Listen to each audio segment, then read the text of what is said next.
what started out as concerns about sort of his spending on lavish office decorations, yes, the fact that it was in the style of Downton Abbey probably led to some of the attention, sort of snowballed into questions about his expenses, his campaign expenses, whether he had perhaps benefited from some of them, his use of jets tied to donors, and just sort of a whole bunch of other financial transactions. We just heard Associated Press reporter Jeff Horowitz on the resignation of Republican Representative Aaron Schock, the Illinois congressman quitting Congress in the wake of a spending probe. And it's a good place to bring in our political panel. On the left, Rick Ungar, co-host of Steele and Ungar on Sirius XM Radio and senior political contributor to Forbes.com. Rick joins us from Newsmax, New York.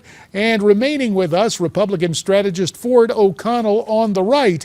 He's also at Newsmax, Washington. So, Rick, I don't know if it's a generational thing, but one pundit today said this was a millennial who may have gotten into office too quickly and thought the rules didn't apply to him. Your take on the tale and the resignation of Mr. Schock? Yeah, look, it's unfortunate to see that sort of thing happen, no matter what party you might support. I don't know. I mean, it is true that he is the first of the millennials to get to office, and maybe that highlights it a little bit more.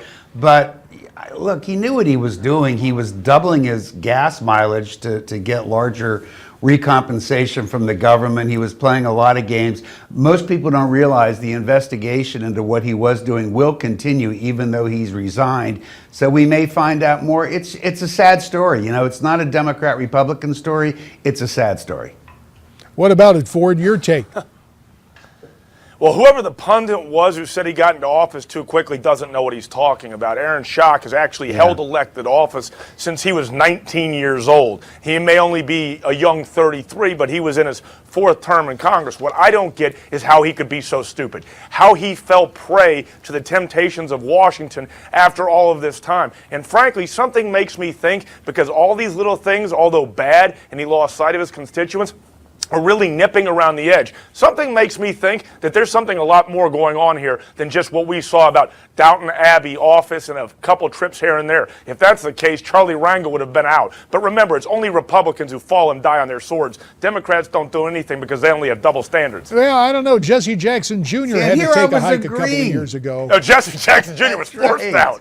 Yeah, well, anyway, we'll continue to follow this, but I got to get to another controversy that is brewing. Starbucks wants its baristas to start writing "race together" on its cups to get customers talking about race. Take a listen to the CEO of the company, Howard Schultz, defending that idea.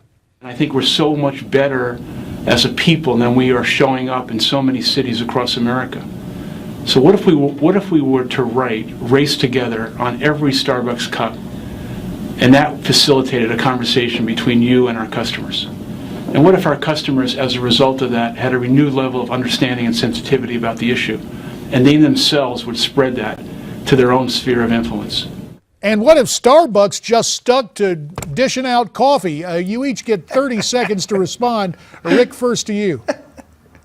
I don't care if they write it on the cup, but if there's somebody in front of me and they're engaged in a long conversation on any topic, when the guy should be making my coffee, I'm not going to be happy. What about it, Ford? I don't know how they could do a worse job on race relations than President Obama. And by the way, I'm a working class guy, so I drink Dunkin' Donuts. Starbucks is out of my league price-wise. Well, the thing that got me about Starbucks is when the same CEO came after those of us who support the Second Amendment. Remember that? He told us if you're carrying, don't stop by his store. So a lot of us oblige that admonition.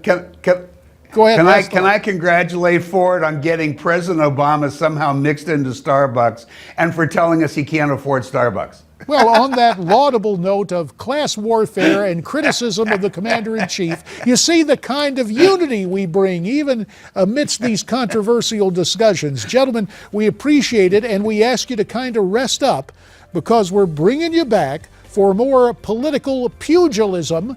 It's part and parcel of our political panel as I overly alliterate this headline heading into this next break. Stay with us. More ahead from America's Forum. Another headline is the story that we've seen circulating that you leaked the Hillary Clinton email story. Did you leak the Hillary Clinton email story, Valerie? No, Mika, I did not. As you know, it's preposterous. As the president said last week, he really prides himself on having an administration that's transparent, and he was glad to see that she's turning over her emails to the State Department. So yes, that's very important. And denial is a river in Egypt. Valerie Jarrett in this week of transparency, denying that she would even think about leaking the story about Hillary Clinton's emails. Let's continue our conversation. On the right, Republican strategist Ford O'Connell. On the left, Rick Ungar, co-host of Steele and Ungar on Sirius XM Radio. Ford, first to you. Do you think Val Jar leaked the stuff about Hillary? Look, nobody knows for sure, but it wouldn't surprise me if Obama's diminutive Machiavelli actually did this. Look, her job is to guard his legacy. They think Hillary Clinton's too soft on climate change, too soft on Wall Street, and way too hawkish, and if she gets elected, she may unravel all the good things that the progressives think that President Obama's done. So let me tell you, what this is a message to Hillary Clinton that guess what? You better step in line because remember, we're still in the White House and we control your political future. What about that, Rick? We do hear that that things aren't exactly rosy between the president and his former Secretary of State. Would Valerie be leaking this stuff?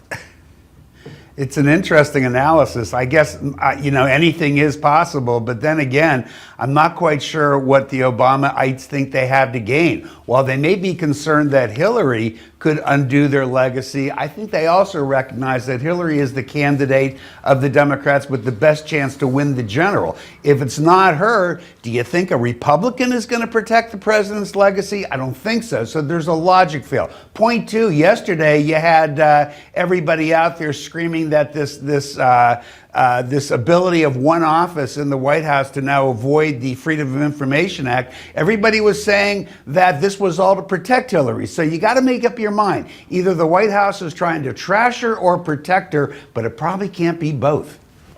Rick, Hillary is trying to protect Hillary. That does not mean the White House is doing it. Let's be honest. This little Hillary scheme with the server is not out of convenience. It was to circumvent government oversight, and that means Congress, Rick. Yeah, so Hillary will do anything to protect Hillary. That doesn't mean Obama will. Totally not the point being made. The point I was making is yesterday the White House announced that there is one office that's going to be taken out of the loop on freedom of information. The critics immediately rose up and said that the White House is trying to protect Hillary because she didn't put her emails in. It can't be that and at the same time say that the White House went after and disclosed this about Hillary. Even you have to agree for it. That's just illogical beyond any comprehension. Even no, it's not actually. It's Chicago machine politics. It's called passive-aggressive torture, Rick. But I drop it out there, then I make you beholden to me, and then you're going to do what I want you to do. Not at all. Well, if you can sell that to your side, go get them for it. I think that your side's well, Rush Limbaugh's already doing it, my friend. Well, let me ask you, Rick. We've got about a minute and a half remaining. Are you comfortable with Hillary as the Democrat standard bearer in 2016? Of everything I've seen so far, I'd have to say yes. I mean, look, there isn't a candidate out there on either side that I don't have some issues with. But, we don't always get what we want in terms of a perfect candidate. There are issues with Hillary Clinton, to be sure, but I think she is the most likely person to emerge as the candidate, and I think she's the Democrat with the best chance to win in 2016. Ford, now we hear Rick Ungar say, yeah, Hillary, he's ready for Hillary. We had Mike Reagan saying he's ready for Hillary for different reasons. Is Hillary easy to beat? What do you think, Ford? 30 seconds. What makes the Democrats most nervous about Hillary is the foundation. Republicans have to play their cards right and slow bleed her, because if we kill her off too soon, Elizabeth Warren scares the living heck out of me. And on that She'll note, never be the candidate. What's that? Elizabeth Warren will never be the candidate. Interesting interpretation. She may not be the candidate. I'm just telling you, she should scare the heck out of me. You say you have no bench. We don't know whether or not you have a bench until somebody wins. So, again, remember, 1992, no one thought where Bill this Clinton had a argument shot. is, let's make sure we emphasize the word bench. B-E-N-C-H. Gentlemen, on that note, we thank you both for your time discussing bench strength, and we'll be back with more here on America's